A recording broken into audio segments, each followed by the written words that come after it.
My name's Emily, and I've decided after about considering it 2 years to finally make a booktube channel. Yay! So, for the first video, I decided to do a reread of the Outlander series, books 1 through 9, and I finished the first 2, so Outlander and Dragonfly and Amber. So let's discuss. We'll start off with book 1 of Outlander. What can I say? I loved it. I liked it a lot more the second time around. I read it the first time maybe September-ish of my senior year of high school for a book report for world history class, after briefly watching the show. And I liked it. The book was good. I thought it was good until I got halfway through, and then I just flew through it because I loved it so much. But this time around, even though I don't normally make annotations, I made annotations this time. So I usually have one after every part because the Outlander books are split into parts, and I think there's 7 parts. I'm sure if I count my sticky notes. Well, in this one there's 7. Sorry, 7. Got a little ahead of myself there. All right, so this time, unlike last time, I flew straight through part 1, which is the first 5 chapters of this book. And I had an opinion on Frank after rereading everything the first time, watching the TV show, and, you know, I prefer the books to the TV show. That's generally how it goes. But after just reading the first 5 chapters, I still have the same opinion of Frank. I mean, not everyone's a world-class guy. That's okay. But God, can he be an asshole? Now, some people love Frank. That's totally fine. I just think he can be an asshole. And we'll leave it at that. Let's see. Claire, when she finally lands after the stones and everything, after the battle, that leads her to the rest of the Highlanders, her chewing out the Mackenzies. She literally just got spit out of rocks, and she's ripping a group of men, grown men. She's ripping them a new asshole.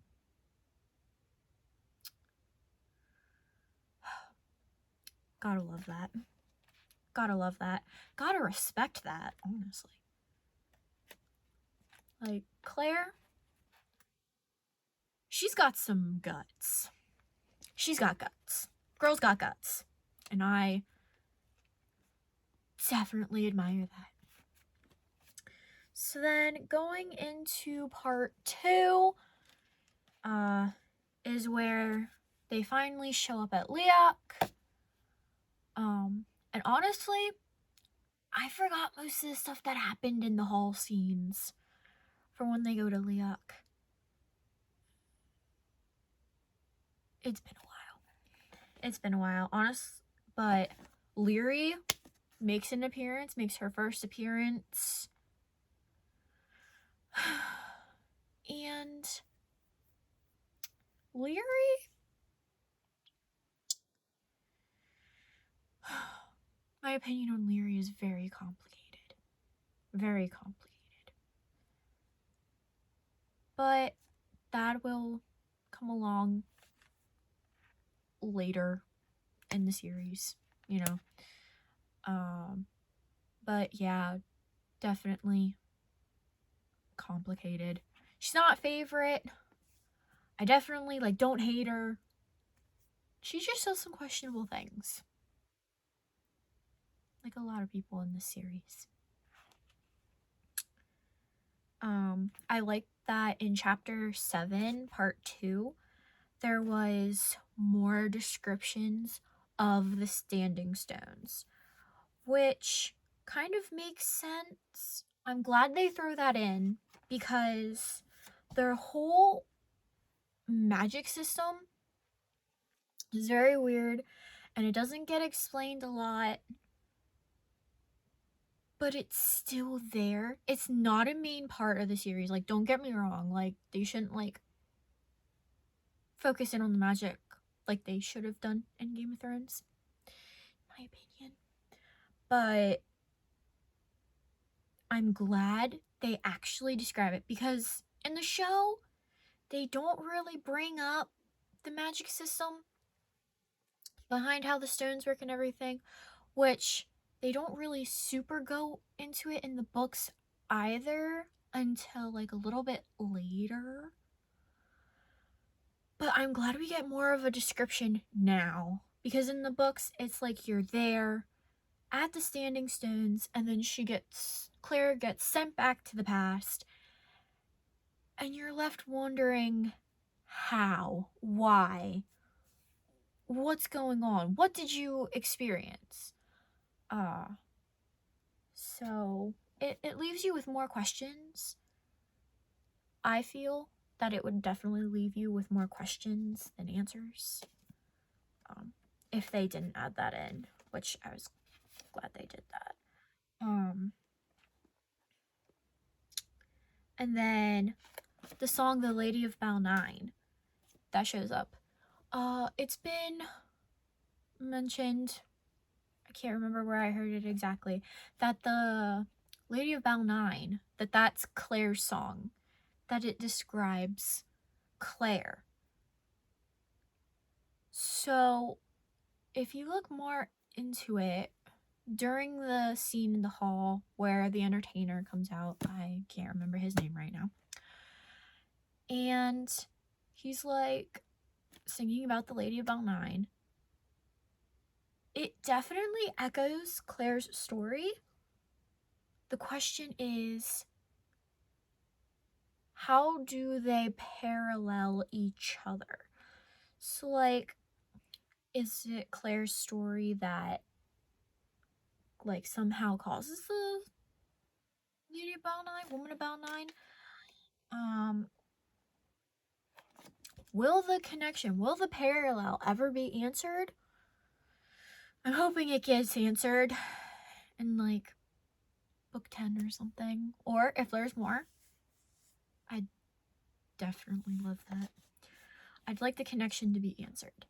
Maybe I'm thinking it might be something like Jamie's ghost in the first one, where we'll find out exactly what's up with the ghost at the very last scene of the very last book.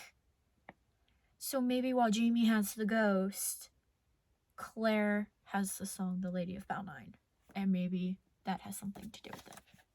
Who knows? And then, of course, we meet Galis Duncan, and she arrives, and that's a pickle to unpack right there. But moving on, it's part 3.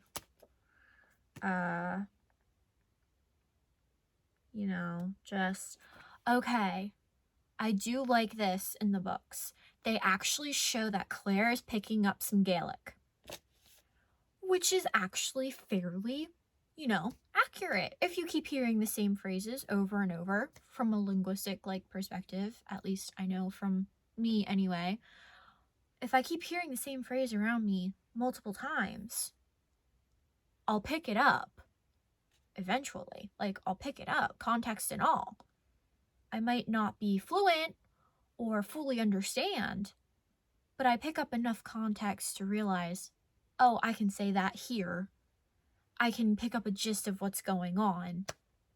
And in the shows, they don't do that.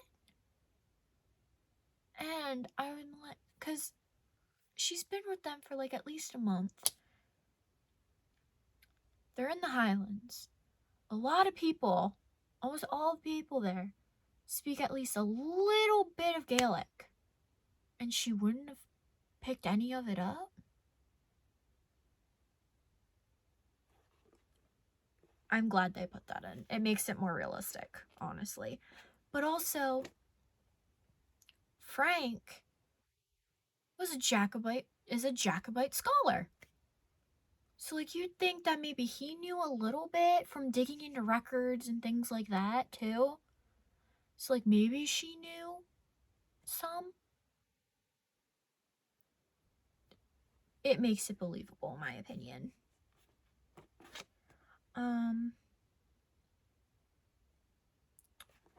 And Claire does drop a lot more of the modern references than she does in the show. Which, actually, that makes a lot of sense to me, too. Because you've been gone for, like, a month to the past. She's been gone for a month. And in a month, like, can you forget all the movies and everything you saw? And, like, all the references that you used to make? And all the modern slang?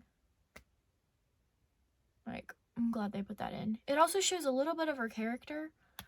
A bit more. It shows a bit more of her stubbornness. With Claire picking up the Gaelic, it shows that she has the ability to adapt. But at the same time, one of Claire's biggest traits, in my opinion, is her stubbornness and her willingness to stand her ground wherever, like, regardless of where she is. And hanging on to those modern phrases is definitely, I think, to me, a big indicator of just how tough and stubborn she is. And then, of course, Jamie and Claire get married in part 3. The OTP has gotten married, and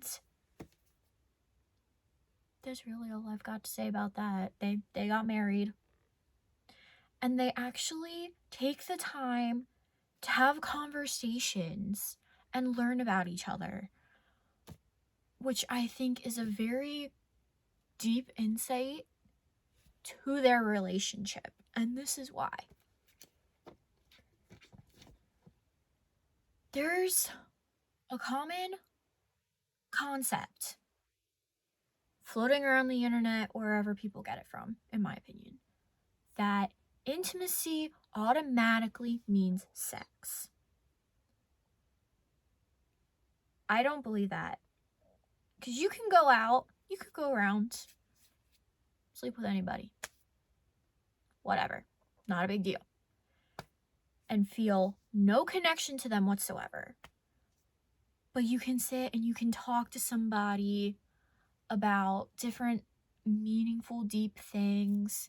Share things that you wouldn't normally share. And then you can, like, hold their hand, everything else. That is intimacy. And Jamie and Claire have that. And I think that is beautiful. Because in, like, young adult books, romance novels, which Outlander is romance, or at least they put it in the romance section in the bookstore, they don't always have that. And that is what partially makes their love story so good, in my opinion. I normally don't read romance. This is probably the only closest thing to romance, besides Arthurian legends, that I'm gonna get. Because I don't read romance. I don't like it. But just the characters in general, Diana Gabaldon does a very good job at that. Moving on to like the witch trial.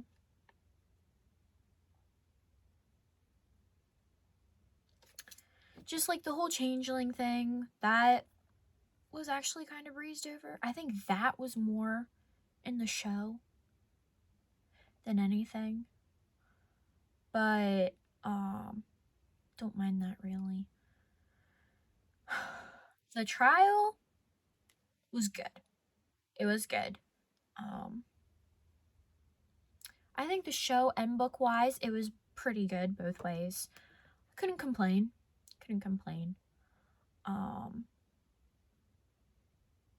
Yeah. But then Jamie's offer to take Claire back, to send her back. Can we just say that, can we just all agree that that is something interesting?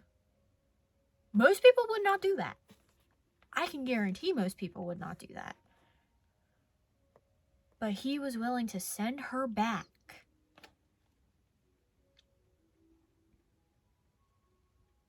But also, the Duke of Sandringham and Jamie's past was never mentioned in the show. And I kind of forgot about it until I reread it. And I kind of think it's funny how, if you have a vague idea of what I'm talking about, you've read the series, why is it that all the gay guys go after Jamie? This is only book 1 and there's 2 of them.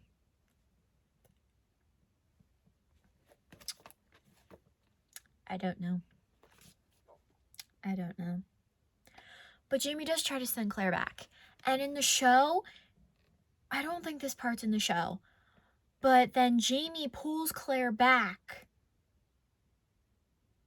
when he sees how scared she is at those stones when she's getting ready to go back. Which gives another insight into the stones. Because, like, oh, they're just stones. Like, there's power behind them. But what does it feel like for the traveler that has to go through them? Because not everyone makes it out of those stones. And you get to see a glimpse of that, and how Claire's terrified to go back to the screaming and everything like that. It makes a really good point.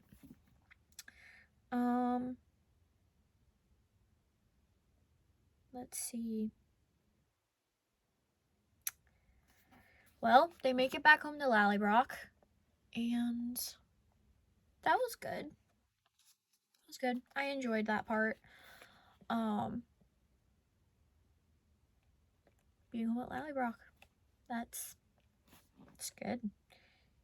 But then of course Jamie gets kidnapped. And can I just say, Jenny's also very tough. The day after her daughter is born, she's going out and helping Claire search for her brother. Like, I'd probably still be laying in bed crying at how much it hurt. Yeah. But then, and then she thinks back on Gillis's message of the numbers. In the show, she says the year. Gillis says 1968 as the year. In the books, Gillis says 1968. Which you kind of have to like put it together a little bit more. Which actually fits in more with Gillis's character. Because she leaves you things to think about. And then, of course, you know, why is everyone in love with Claire? Like, why are all the guys after Claire? I don't know. Like, everyone's after Jamie and Claire. They should just rewrite it. The stories of the people who were after Jamie and Claire Fraser. Yeah, that would make a lot more sense. Then, of course, and then, of course, at the end here, after saving Jamie from Black Jack Randall, can we talk for a minute how Claire fought off a wolf with her bare hands?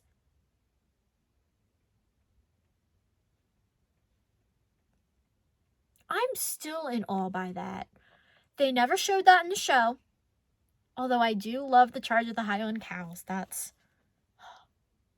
love Highland cows. They're so cute. But,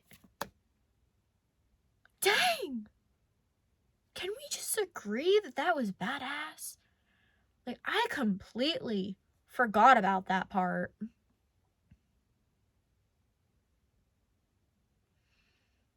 And then Jamie's all confused why she has a wolf pelt. And it's like, oh, well, I killed a wolf. I bashed its head against the wall with my bare hands. It's like, whoa. Whoa. Just, whoa. And then, of course, the John Wayne reference.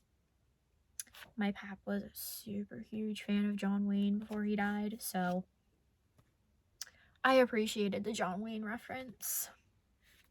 That was a good one. And then, of course, we get introduced to Jamie's seasickness as they're heading across the channel to France. That should be legendary all on its own, honestly. But then, of course, at the monastery, when Jamie's like kind of giving up, and Claire summons a ghost. I kind of thought that as a really eerie parallel to when Frank saw Jamie's ghost, because it would be Jamie would look about the same as he did in about book 1, I assume. So it would make sense. Like, she was summoning his ghost, summoning a ghost. Could she have summoned Jamie's ghost? I don't know. I just thought it was interesting enough to point that out. But then, of course, Myrta and Father Anselm, who doesn't really make an appearance in the show, they know about what happened, I guess, to Jamie. Which, that is a whole nother can of worms. Remember, kids, no consent? That's right. And even though Jamie did consent, it was really under duress, and even consent under duress is still rape. You can't be blackmailed into giving consent for it to count as consent. But anywho, finishing up book 1. All in all, it was good. It was great. I enjoyed it even more the second time. Loved it. Now, moving on to book 2, which I just finished yesterday. Well, last night at 10 o'clock, but still yesterday. So, and yes, I know this one is bigger than that one, but they didn't have any small ones when I went and got this one. So I also read this as well during my senior year of high school for the second book report, probably in November-ish, which was 2019. So that was 3 years ago. So even with the show and the book, they both do this. They start out first in 1968, and then it takes you back to where we left off in book 1,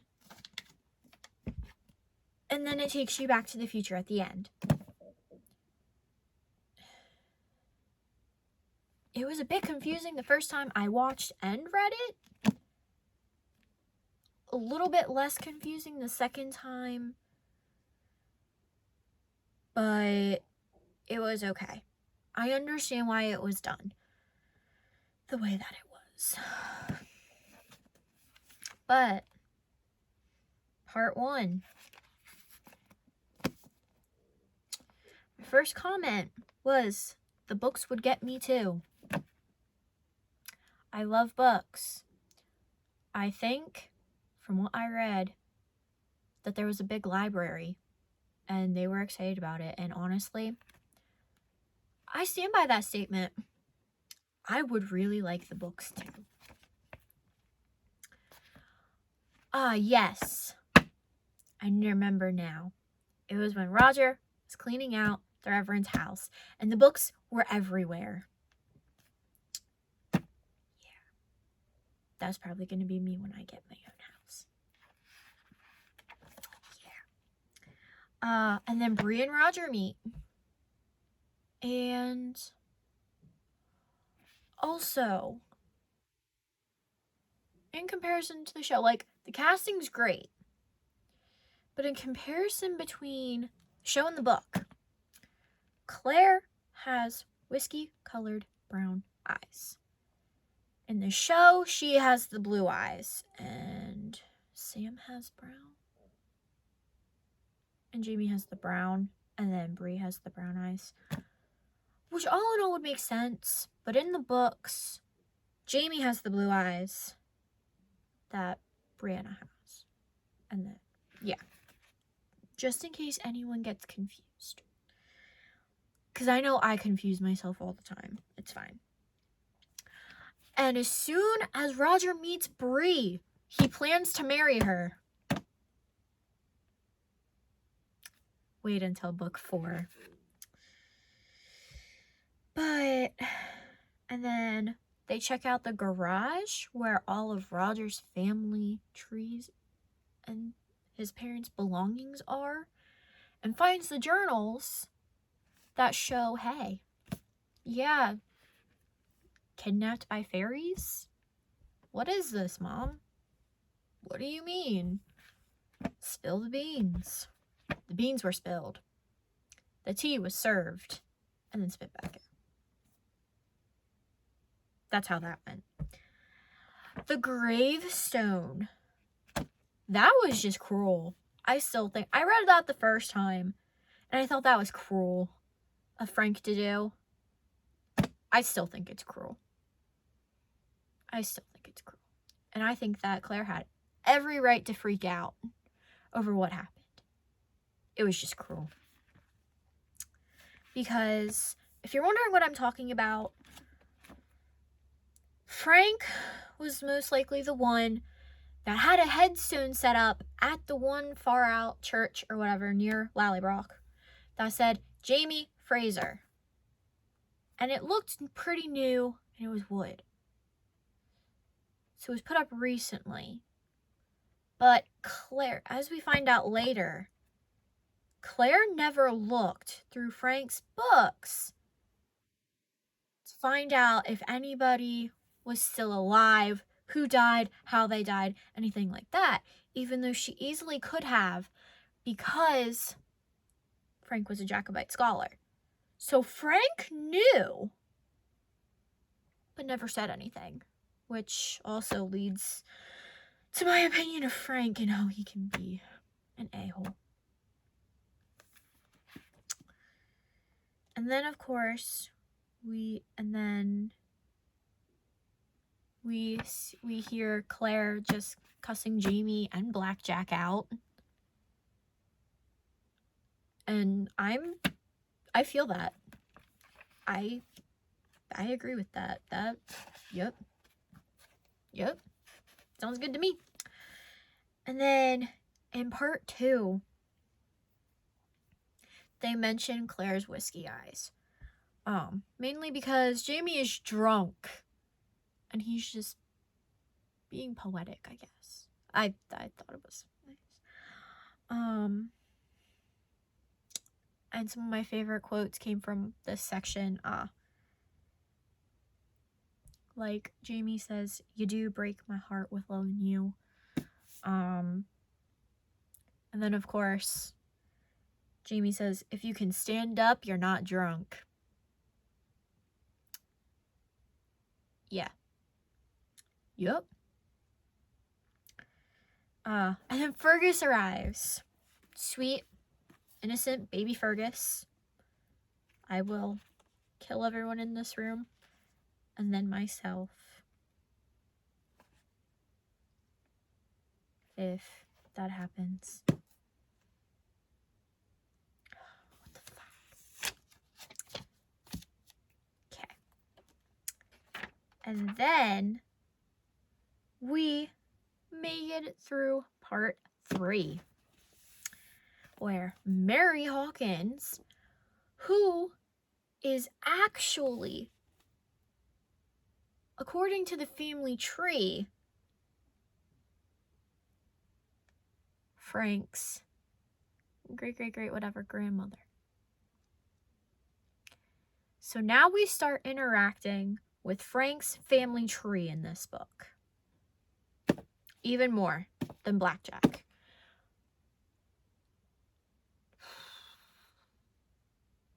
So basically, I guess Claire kind of had to go back in time.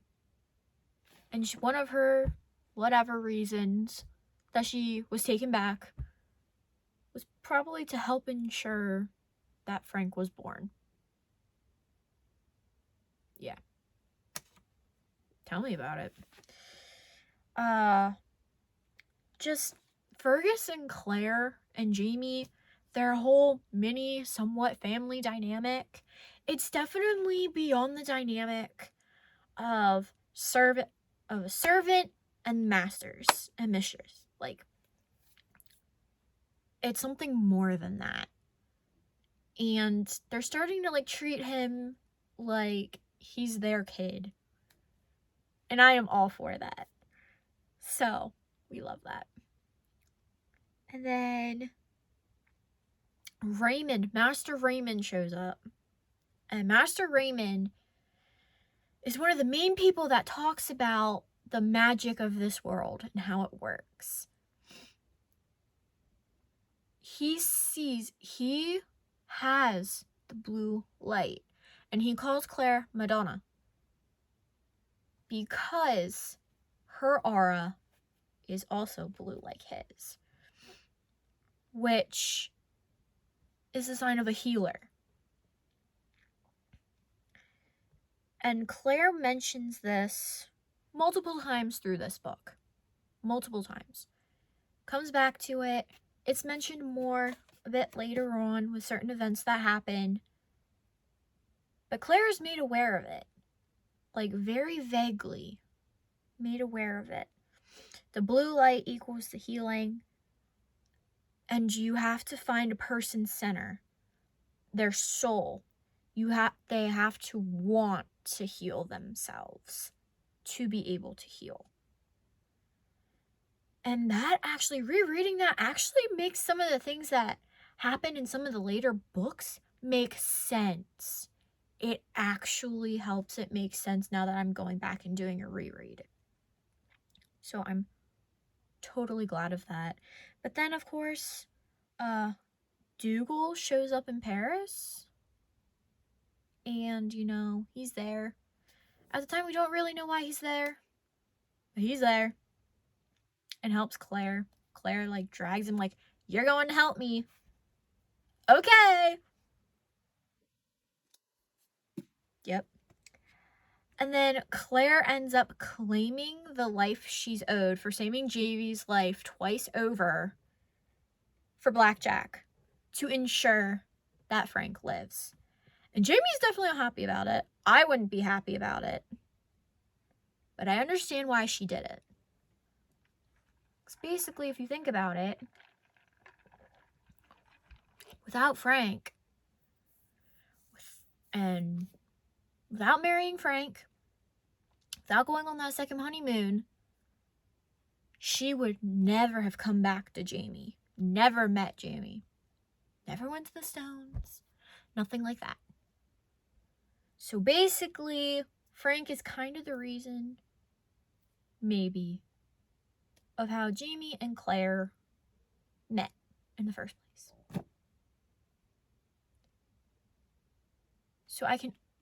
So in her mind, if Claire sees it that way, I can understand why she would do it. Of course, she still kind of loves Frank.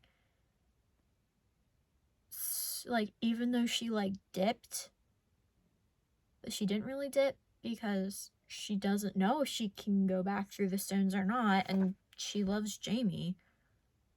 So, it's a whole complicated thing. Let's just agree to let it stay complicated. Moving on. Here's where we get to some more parts with the magic.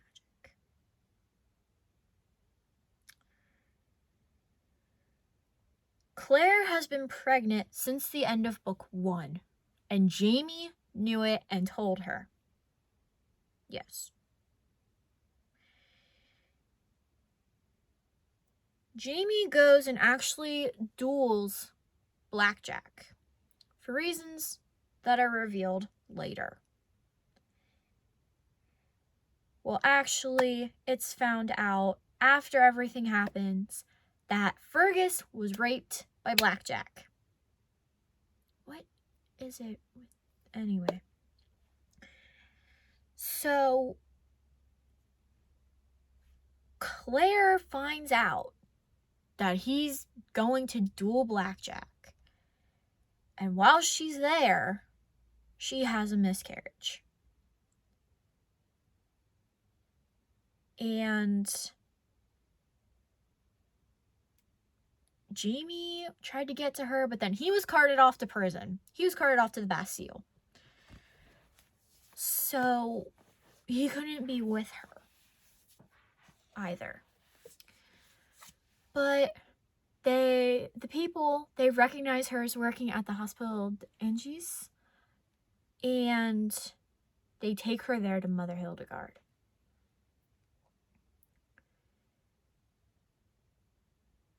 She has the miscarriage, daughter named Faith. They baptized her quick, even though she wasn't born alive, and they gave her a name, Faith. Mother Hildegard named her Faith and buried her there at the Abbey.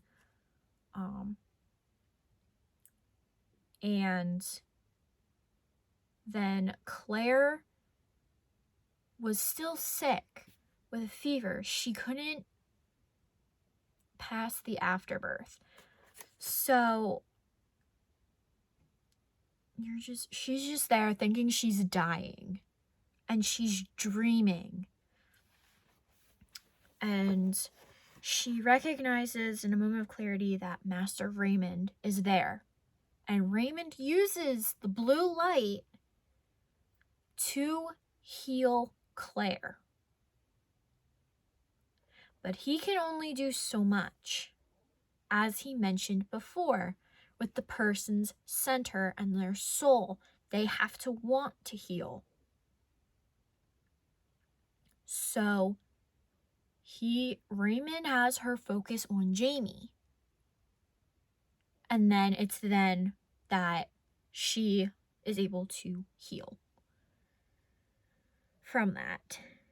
She could see the blue light and what was going on in her body, and she could feel how her body was healing itself with the help of the blue light. Which that comes back up in later books. But then, after Claire gets out of the hospital and she goes and stays with Louise, and Fergus is there, and Fergus comes clean about how he was raped by Blackjack, and that's why Jamie went and broke his promise and dueled him, challenged him to a duel. She understands, but she's still angry. And then, of course, she goes to the king, and she's there as La Dame Blanche, which is a title, the White Witch, the White Lady. that comes up a lot from now on. It's now associated with Claire. Starting with book 2 on, it's always associated with her in one form or another.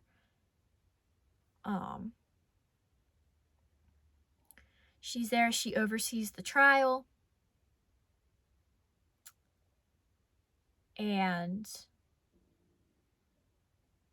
then she sleeps with the king, which we're not even gonna get into that. That's fairly straightforward. But I do like how she described it as a business transaction. That's a good way to put it. And then Jamie gets freed. She's still angry at him. She doesn't want to see him. But Jamie admits that basically he'd been grieving for Claire and the child this entire time. Because after he saw Claire drop to the ground, he tried to get to her. That was it. Then he was locked and thrown in prison for like 3 months. That's a little rough. That's definitely got to be a little rough. I do know that. But he's still there for Claire. 'Cause Claire, from what I was reading, she processed it, but she didn't quite process it. And I think Jamie finally coming back helped her process it even more. Which, miscarriage, it's no easy thing to face or to easily get over or anything like that. But I think him being there actually helped a bit. And then, of course, they go for a walk and they find that couple, the skeleton couple, in the cave. And it kind of reminds me, it's definitely something that Jamie and Claire would do, most definitely. And it also reminded me of Pompeii. But more the whole Jamie and Claire thing. It definitely, like, hit home, I think, to Jamie and Claire. But, yeah. But then, in the next part, we see that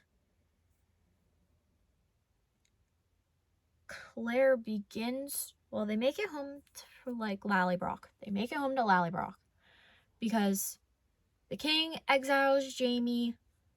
Claire and Jamie want to go home to Scotland. They want to go home. Master Raymond sends some gifts, like crystals and things like that. But Claire begins to use her powers. She says that she uses it for headaches. And she focuses on that feeling that she had when Master Raymond was healing her. She focused on that feeling and she used it to help her heal herself. And then, of course, we get the letter that Bonnie Prince Charlie, who is unbelievable. He has some good, I believe, deep down inside, but really, he needs to learn to control himself. He really needs to learn to control himself. But he forges Jamie's name. That Jamie is going into rebellion. And that's a whole, oh crap moment. Because up to this point, they were like, Jamie and Claire were like, nah, we're trying to stop this. We don't want this to happen. This way, then, this won't happen. And Scotland won't fall under the rule of the English. and the Highland culture will still survive and it can keep going. But no. Doesn't work like that. Doesn't work like that. But then after that, they acknowledge, like, especially since Kitty was born. Kitty was born in their, like, after they came home to Lallybroch. They fully acknowledge to each other that, Faith is gone. Their daughter is gone. And there's not much they can do.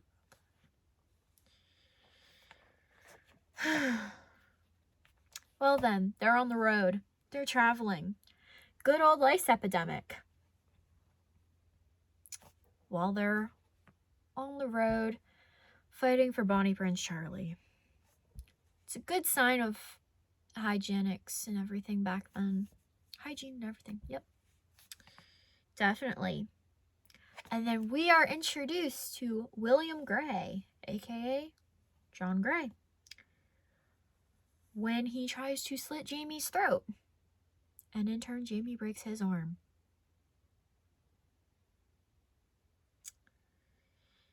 After the Battle of the Preston Pans,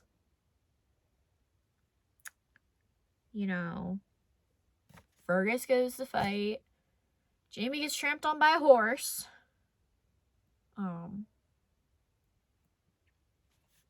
Yeah. And then Colum shows up with Claire. He shows up to see Claire and basically asks for aid in suicide, because Colum can't take his pain anymore from his twisted legs, the disease that he's had since he was probably born, or a young child at least. He can't take it anymore. But then there's more calmer moments where Claire takes care of Jamie and Fergus, who both have a cold. Both have really nasty colds. And then Bonnie Prince Charlie sends Jamie and Claire to go get Lord Lovett, aka old Simon Fraser, Jamie's grandfather that he's never met, to come join the cause. Okay. And while they're there, Claire meets and talks with Maisry, old Simon's seer.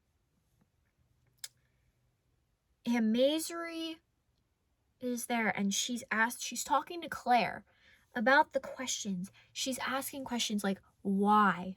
Why is this happening to me? What do I need to do?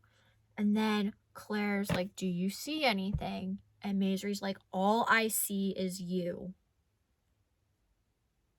So ultimately,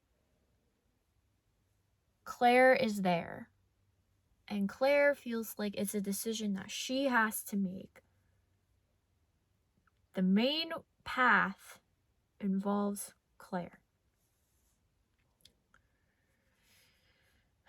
And then there's another fight, Battle of Falkirk, and Dougal kills Rupert after Rupert is mortally wounded and everything else like that. And then Claire is kidnapped, sent away.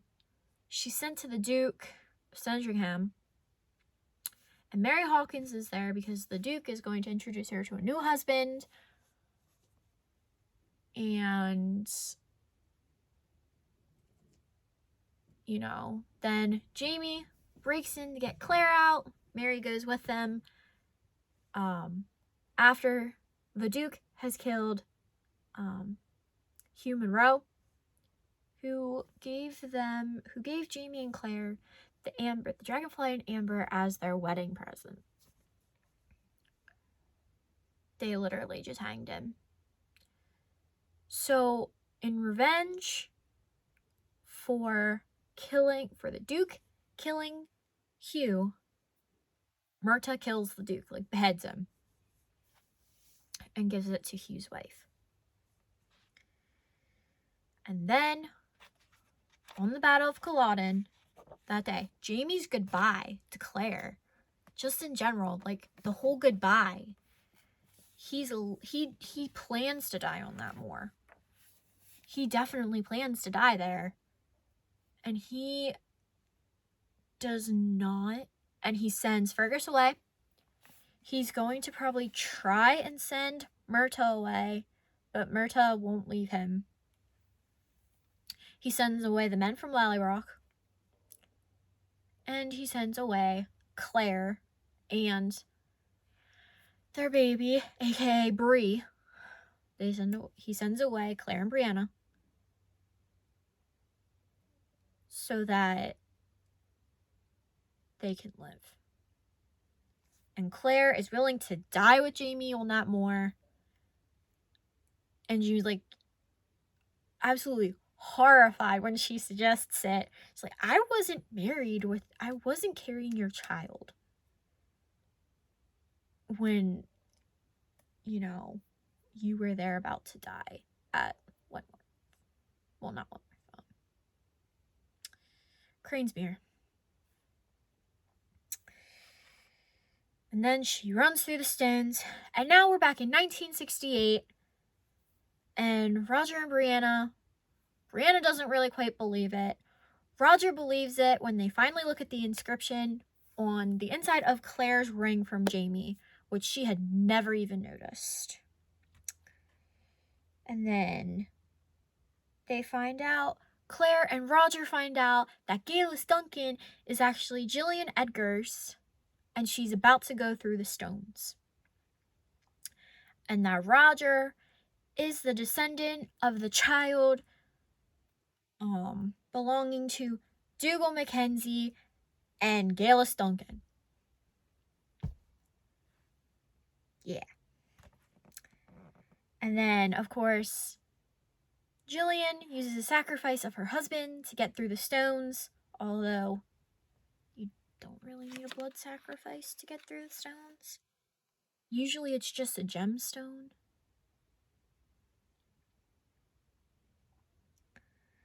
And then Roger, Bree, and Claire all experience the stones after Gillian uses them to go back. They can hear them. They were knocked out by them, while Claire and Roger were knocked out by them. And they were heading towards the stones. So the stones were kind of drawing them back. And then Claire finally wants to know about Jaime. And Roger finds proof that Jaime is still alive and that he did not die on Culloden Moor. Well, after wrapping that up, sorry I sped up a bit. It's almost an hour long. So that is the first two Outlander books in the series. I will probably be doing 2 at a time. So the next one up is Voyager. And then, of course, Drums of Autumn after that. Alright. I guess this was pretty successful. Like, comment if you have questions. I'd love to discuss fan theories. And I'll see you next time. Bye.